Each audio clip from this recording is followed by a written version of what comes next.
नमस्कार मंडळी. तर आज आपण रबडी बनवणार आहोत. हे बनवलेले हे आहे. बघू शकता तुम्ही. चला बघूया कसं छान अशी रबडी तयार केलेली आहे. तर हे मुरण्यासाठी 3 ते 4 तास लागतात. कशी केली पण मी रेडी केल्यास तुम्हाला दाखवत आहे. तर मी ते अर्धा लिटर दूध घेतलेलं आहे. हे दूध मी छान असं उकळी थोडंसं आटवून घेणार आहे. छान असं हलवून घेणार आहे. एक उकळी येईपर्यंत छान हे. तर हे दूध छान असं मी हलवून घेतलेलं आहे आणि ह्याच्यामध्ये 1 चमचा साखर घालत आहे मी आणि 1 चमचा साखर घातलेला आहे आणि छान जसं हलवून घेणार आहे. तुम्हाला साखर ही ऑप्शनल आहे, घालायचं असेल तर तुम्ही घालू शकता, नसेल तर चालेल. तर इथे आपण छान असं हलवून घेतलेलं आहे आणि आता आपण ह्याच्यामध्ये 2 मोठे चमचे लिंबाचा रस घालणार आहोत. तर लिंबाचा रस आपण ह्याच्यामध्ये ॲड करतोय. तर छान दूध हे असं आपण मिक्स करून घेणार आहोत आणि हळूहळू बघू शकता तुम्ही दूध फाटत आलेलं आहे. म्हणजे आपल्याला जसं पाहिजे तसं हे फाटत आलेलं आहे. आणखी थोड्या वेळ आपल्याला हे हलवावं लागणार आहे.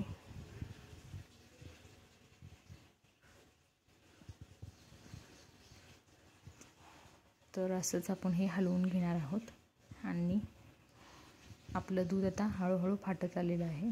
जोपर्यंत हे पाणी आणि लिंबू हे वेगळं होत नाही, पाणी आणि हा पूर्ण आपला जो आपल्याला पाहिजे असा हा भाग आहे, तोपर्यंत छान असं हलवून घ्यायचं आहे. तर बघू शकता हे पाणी मी काढून घेत आहे एका ठिकाणी आणि जो आपल्याला पाहिजे तसा भाग आपला रेडी झालेला आहे. म्हणजेच पनीरचा भाग म्हणलं तरी चालेल. नासलेलं दुधाचा जो राहिलेला भाग असतो तो. तर हे पाणी मी गाळून घेतलेलं आहे आणि आता त्याचप्रमाणे हे पाणी तुम्ही पौष्टिक असतं, हे पाणी तुम्ही कणकीसाठी वापरलं तरी चालेल. तर आता आपण हा जो राहिलेला भाग आहे, पनीर आहे, हे आपण छान असं काढून घेणार आहोत. एका कापडामध्ये छान असं काढून ते बांधून ठेवणार आहोत, त्यातलं पूर्ण पाणी वितळोपर्यंत. तर थोडंसं गरम आहे, जोपर्यंत थंड होते तोपर्यंत आपण ते काढून घेणार आहोत. तर मी आता इथे 1 वाटी दूध घेतलेलं आहे आणि या 1 वाटी दुधामध्ये मी साखर घालते अर्धा वाटी. तुम्हाला जसं गोड पाहिजे आहे तसं तुम्ही करू शकता. तर आपण ही रबडी तयार करतो आहे.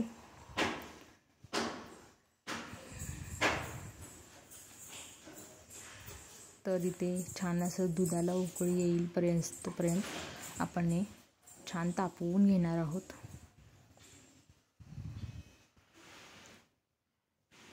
दाटसर अशी साई येत आहे याच्यावर.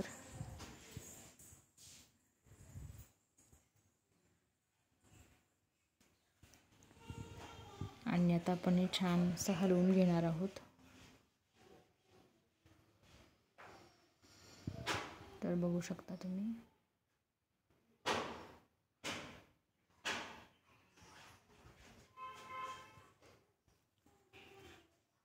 तर आता आपण याच्यामध्ये कलर ॲड करणार आहोत.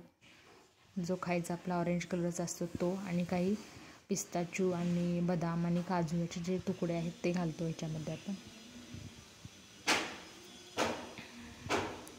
तर याच्यामध्ये मी ऑरेंज कलर, थोडासा पिवळसर कलर पाहिजेला, पण माझ्याकडे नाही आहे, यासाठी मी ऑरेंज कलरच घालते, पण थोडासा घालते जेणेकरून त्याला पिवळा कलर येईल. हा तुम्ही पाण्यात घालून घातला किंवा दुधात घालून घातला तरी चालेल. तर इथे छान असं आपलं रबडी तयार झालेली आहे. तर आता आपण राहिलेल्या भागाकडे वळलो. तर इथे मी कढई घेतलेली आहे आणि ह्याच्यात 1 वाटी साखर घातलेली आहे आणि 2 वाटी पाणी घातलेलं आहे. तर आपल्याला जास्त गोड आपल्याला हे रबडी बनवायची नाही आहे. तर आता हे जे आपण काढून घेतो आहे, तर हे हाताने छान असं आपल्याला मळून घ्यायचं आहे. तर बघू शकता तुम्ही. तर छान असं हे झालेलं आहे. आता या हाताच्या सहाय्याने असं आपल्याला घासून घ्यायचं आहे.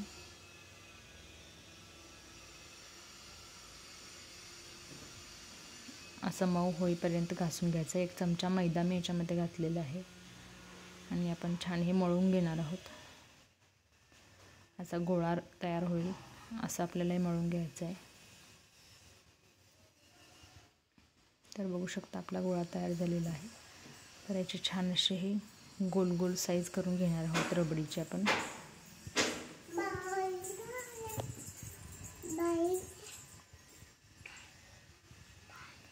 तर अशा प्रकारे सर्वच आपण करून घेणार आहोत. तर इथे छान असे हे एवढे तयार झालेले आहेत. जवळजवळ 8 ते 9 झालेले आहेत. आता हे आपण साखरेच्या उकळत्या पाण्यात टाकून घेणार आहोत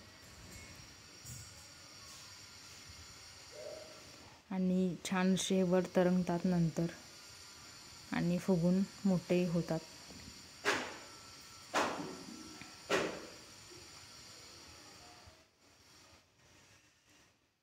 तर हळूहळू हे वर यायला सुरुवात होईल. तर छान हे उकळून तयार होतील, आपले शिजून देखील तयार होतील.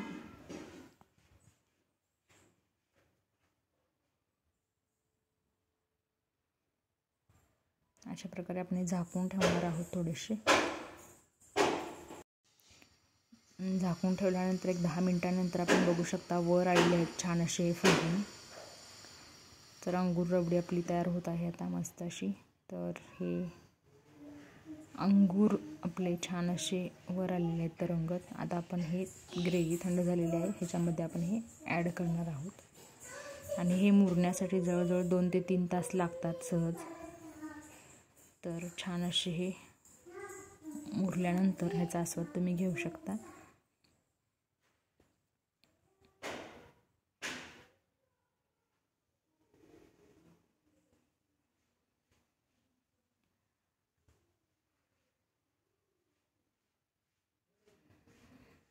तर बघू शकता खूप मस्त होतं. ह्याच्यामध्ये तुम्ही 2 चमचे व्हॅनिला इसेन्स घाला, चव आणखी मस्त होते. कसं वाटलं नक्की सांगा.